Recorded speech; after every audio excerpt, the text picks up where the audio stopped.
Hello, in this video I'm going to show you how to set up and join Google Classroom on your EMPORIA Smart 4. So in order to do this, we'll need to open our Google Play Store, and from here begin a search for an app. Enter Google Classroom. Select this app and install it.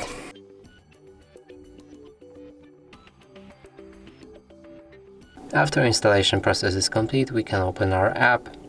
From here, start setting it up. So let's get started. Select the account you want to use.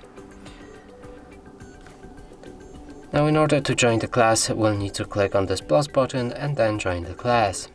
Enter the class code which you should be provided with, and after that click on the join button.